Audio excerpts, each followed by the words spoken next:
პერიოდულობის კანონი, მენდელეევის პერიოდული სისტემა. მენდელეევის პერიოდულობის კანონისა და მისი გრაფიკული გამოსახულების ელემენტთა პერიოდული სისტემის აღმოჩენის თარიღად მიჩნეულია 1869 წელი. რუსი ქიმიკოსი, მრავალმხრივი მეცნიერი, პედაგოგი და საზოგადო მოღვაწე. მან აღმოაჩინა ქიმიურ ელემენტთა პერიოდულობის კანონი და მის სახელს უკავშირდება მენდელეევის პერიოდული სისტემა.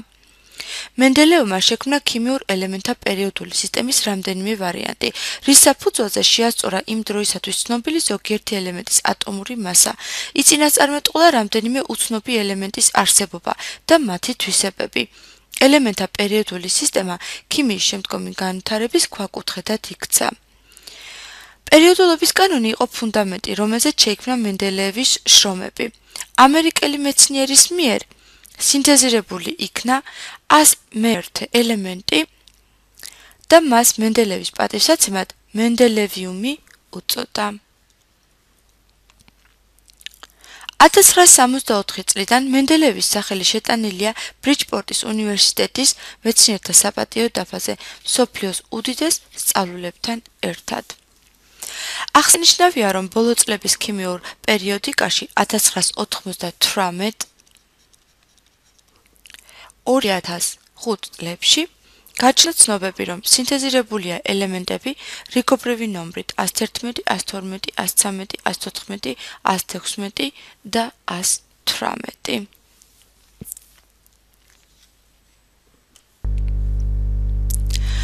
ატომის ერთ-ერთი პირველი მოდელის, რეზერფორდის პლანეტური მოდელის მიხედვით, ელექტრონები მოძრაობენ ატომბირთვის ირგვლივ გარკვეულ წრიულ ორბიტებზე, ისევე, როგორც პლანეტები მოძრაობენ ორბიტებზე მზის გარშემო.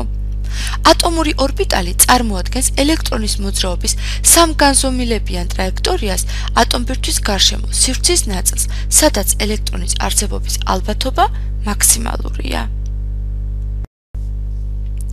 ატომში ელექტრონის მოძრაობის უმნიშვნელოვანესი მახასიათებელია ბირთვთან მისი კავშირის ენერგია. ელექტრონები, რომელთა ენერგიები მცირედ განსხვავდება ერთმანეთისაგან, წარმოქმნიან საერთო ელექტრონულ შრეს, ანუ ენერგეტიკულ დონეს. მოცემულ ენერგეტიკულ დონეზე ელექტრონის ენერგიის დასახასიათებლად შემოღებულია მთავარი კვანტური რიცხვი, რომელიც აღინიშნება n-ით.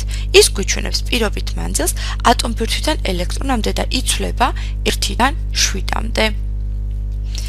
დანომრა იწყება იმ ენერგეტიკული დონიდან, რომელიც ყველაზე ახლოს არის ბირთვთან. ენერგეტიკული დონეების რიცხვი ატომში უდრის პერიოდის ნომერს ელემენტთა პერიოდულ სისტემაში. ელექტრონთა მაქსიმალური რიცხვი შეზე განისაზღვრება ფორმულით n ტოლია 2n კვადრატის, სადაც n მთავარი კვანტური რიცხვია. მაგალითად, პირველი ელექტრონული შრისათვის გვექნება n ტოლია 2 გამრავლებული 1-ის კვადრატზე უდრის 2-ს, რაც იმას ნიშნავს, რომ პირველ შრეზე არ შეიძლება იყოს 2 ელექტრონზე მეტი. მეორე შრისათვის 2 გამრავლებული 2-ის კვადრატზე ტოლია 8, ესე იგი, მეორე შრეზე არ შეიძლება იყოს 8 ელექტრონზე მეტი. მესამე შრისათვის 2 გამრავლებული 3-ის კვადრატზე უდრის 18, რაც იმას ნიშნავს, რომ მესამე შრეზე არ შეიძლება იმყოფებოდეს 18 ელექტრონზე მეტი. განვიხილოთ რამოდენიმე მაგალითი. მაგალითად, წყალბადი პირველი პერიოდის ელემენტია n უდრის 1-ს, 1 ელექტრონი შეაქვს, რომელზეც 1 ელექტრონი იმყოფება, ანუ +1.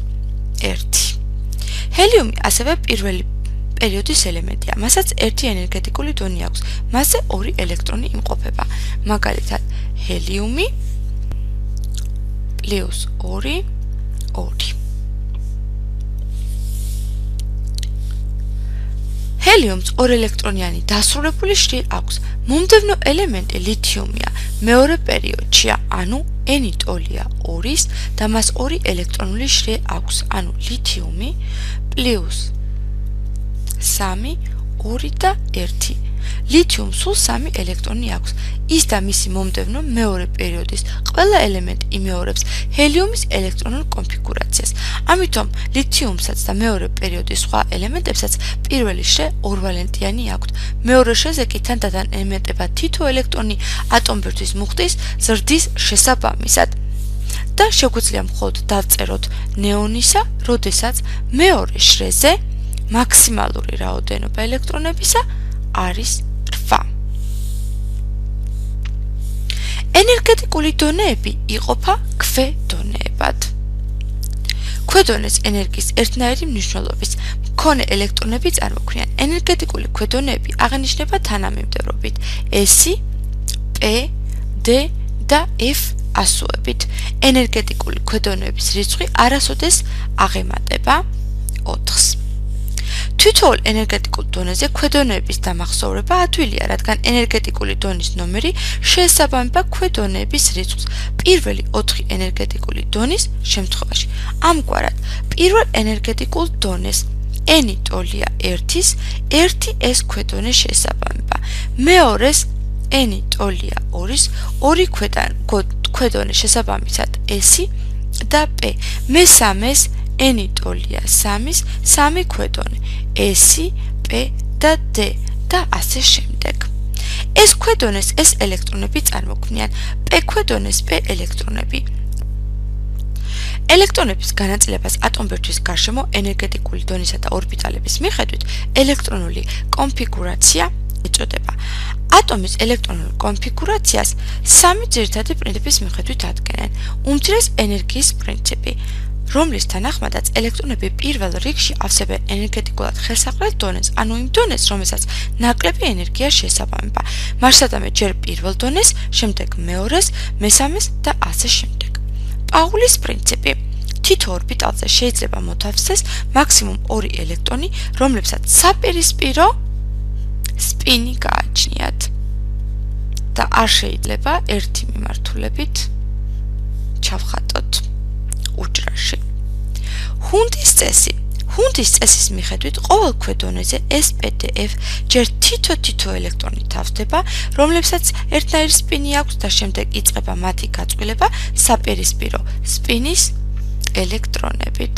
მაგალითად, ჯერ ხდება ცალცალკე, ხოლო შემდეგ ხდება შეწყვილება საჭიროების შემთხვევაში.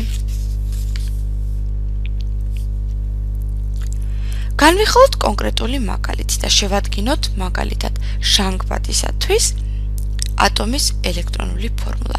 ჟანგბადის ატომში 8 ელექტრონია, რომელთაგან 2 პირველ ენერგეტიკულ დონეზეა, 6 კი მეორეზე.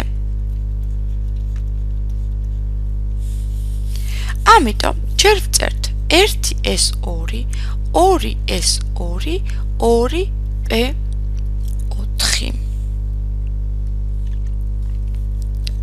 უჯრაში ჩაიწერება 2 შეწყვილებული, შემდეგ გვექნება s და p,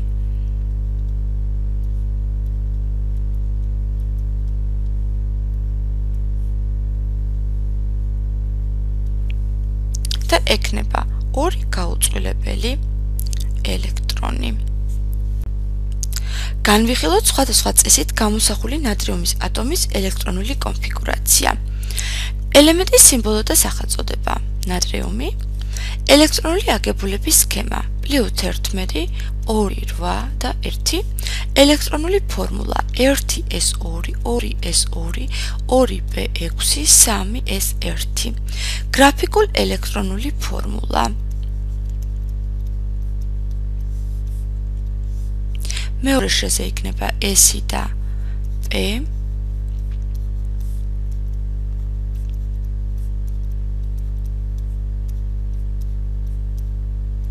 ხოლო მესამე შრეზე გვექნება s,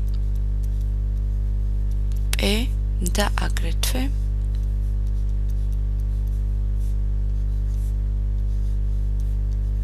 d ქვედონე.